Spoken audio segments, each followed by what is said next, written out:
This is Lena Kennedy Gardens, and I'm very proud to say that this place is named after my mother. She was the author Lena Kennedy. Perhaps some of you have heard of her. She's well known for her books about the East End, and also she got famous late in life. 15 of her books are now with Hodder and Stoughton. But as well as being honoured with this street name, she's also honoured with a plaque on her, a blue plaque on her shack, and I will take you to show you where it is. Now this is Lena Kennedy Gardens today, and now they are building modern houses here. But at one time it was a shack dwelling community, and along the road outside there were hundreds of shacks leading right up the hill to a great woodland.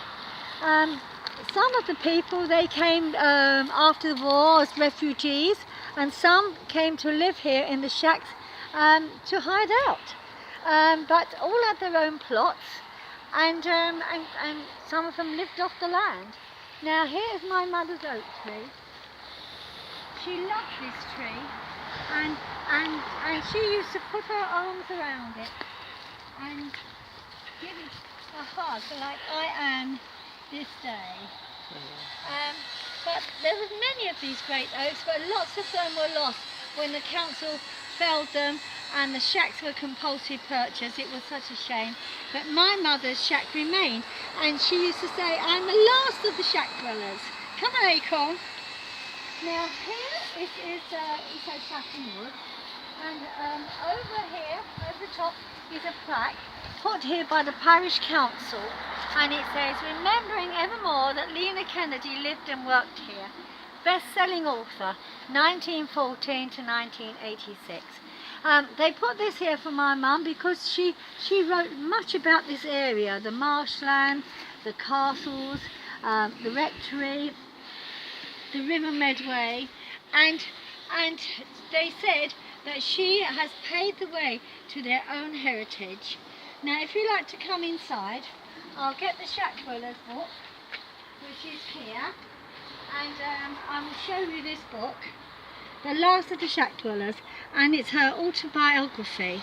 And as well as telling you about the way of life of the people that were here, the lovely colourful characters of the Shack Dwellers, because it's a history, as well as that, it also tells about her own life as a writer.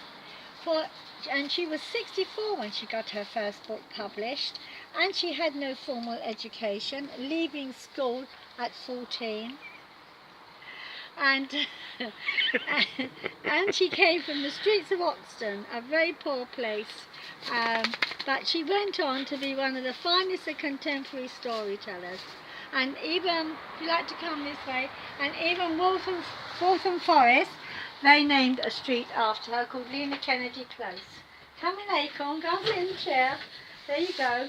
Now here is her dresser, in the chair. That's it, stay. In the chair, that's her dresser with lots of her memorabilia. And here's the table where she often used to write her books, and some of them by candlelight. And if you come through to the bedroom here, I will show you the photo of my mother and Eamon Andrews when she was on the This Is Your Life show. And next to that is my mother when she was a young woman. But there was lots written about my mother, and there's a lovely article here done by a journalist. Fancy me, I'm a famous author. I think this was when she was writing Lizzie, and they was having a party for her. And below this there's a photograph of my mum and dad in their courting days. And then next to that is mum and dad when she was famous, and they was interviewed by the newspapers. Right, now outside here there is the old sun hat that she used to wear in the garden, because she loved her garden. When the time of the shack dwelling community, we used to have wonderful parties here. They used to all come from down the hill from their shacks, and there'd be a rig a table up on the lawn under the stars, and we'd put the homemade wine on any bits and pieces they brought down that they'd grown. And my brother used to put wind up the old gramophone, and we'd sing songs like the Sheik of Araby.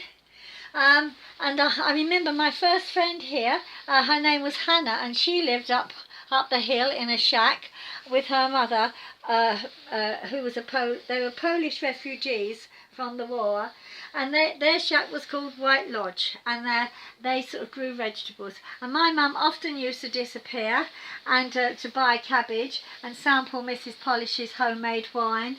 And then as Mrs. Polish would tell her about her homeland, where she'd come from, and tell her how she was taken off by the Nazis in a lorry one day. They came to her village and she was put in a labour camp. So each weekend my mum used to go and hear another episode, for this was all fodder for my mother's writing. Because she became very creative here, and she used to write so much down and looked up a lot of the local history. Now here are my mother's books, some of my mother's books here that she wrote, and the typewriter, here is a typewriter that she sometimes used to write on.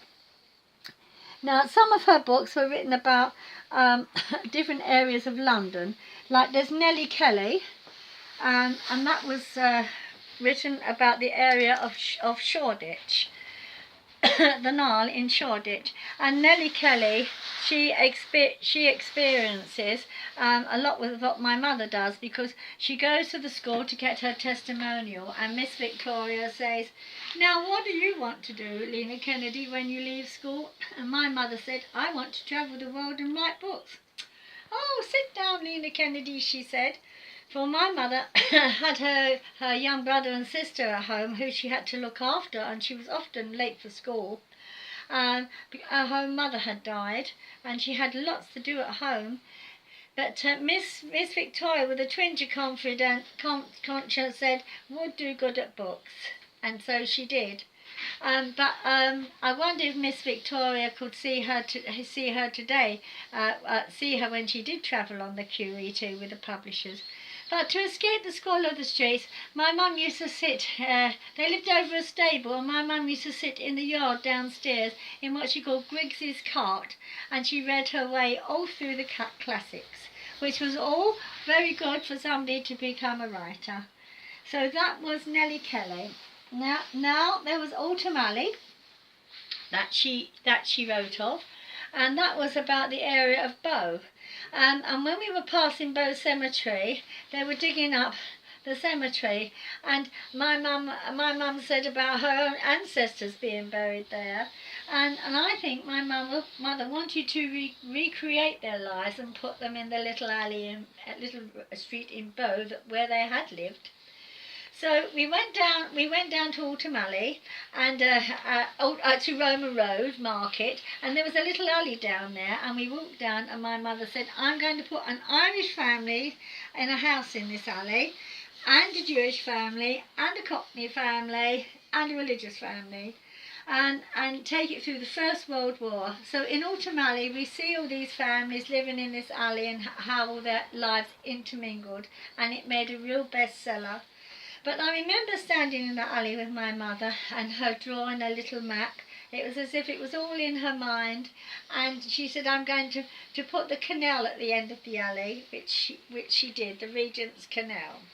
So that was Autumn Alley, and I was very fortunate, because in that book my mother also showed me my own history of my forebearers, and how my grandfather came across on a pig boat from Ireland and worked on the Blackwall Tunnel.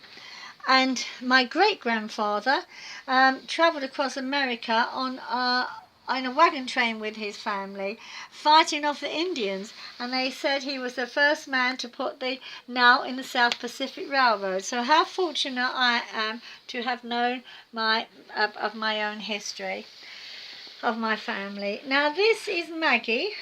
This is the first book that got published, and the one that made her famous. And when she was writing it, she said to me, "I'm going to make Maggie a strong woman, and I'm going to give her 4 sons." and she's going to cope with give them all the problems of the age, and Maggie's going to cope with it all. So she made one of her sons a drug addict, one of them was a criminal, one of them was Maggie's half-caste illegitimate child, and the other was into left-wing politics. And Maggie did cope, and she had a part-time husband as well, and she came smiling through. And she was the strong character that my mother wanted. And the Americans loved her indomitable spirit. And also Maggie found love later in life, which was very nice. But when the publishers were publishing it, they was looking for a cover, and they came to my mother's office. It's a little office it was a little bedroom upstairs in her house, and they looked around the wall and they said, "Oh," they said, "what a lovely photograph." And I said, "Oh, that's me when I was 16." And they said, that's Maggie. We're going to put that down as a cover. And my mother was a little upset because she knew it was when she was a poor girl on the streets of Oxton, and that coat was from the Provy man. But she got a bit sad, and the publisher said, "Oh, don't be upset, Lena, because you're going to be a famous lady." And so she was. So my mother went on to travel around Australia with the publishers, promoting her book, New Zealand, which she loved very much, and on promotion tours, and met lots of wonderful people. And America, she went to America on the QE too, and went around America promoting her books. She also did lots of signings and television appearances, even out in America. And she had very good life with travelling with my dad. Anyway, let's go out now, because this is where it all began. You see this land out there? This was where we had the shack, where Mum and Dad put up the shack on a rainy day. It was an old army hut, and we made a lovely holiday home for us, this little shack in the woodlands. And my brother and I, we used to pull down, my dad used to put a rope round the trees, and we used to pull them down, and we called timber. And here is still the bird table, if you can see that through the trees there. That was what one of the shack dwellers left when they went off to Australia, when they compulsory purchased their shack. But there's wonderful memories of this place. And in this book here, The Shack Dwellers, my mother tells a story of that past woodland life, and captures the lives of the people. It's a history, and also she tells us of her own struggles to become a writer, because she wrote many books before any were published, and she had her rejections as well. But we see all this in her story here, and the books as well that inspired, the things that inspired her to write the books that she did. Also we see the ups and downs on her road to fame. So please buy The Shack Dwellers, because it's all there in this book. Thank you, Mr. Producer. That's very nice. It's going to get away.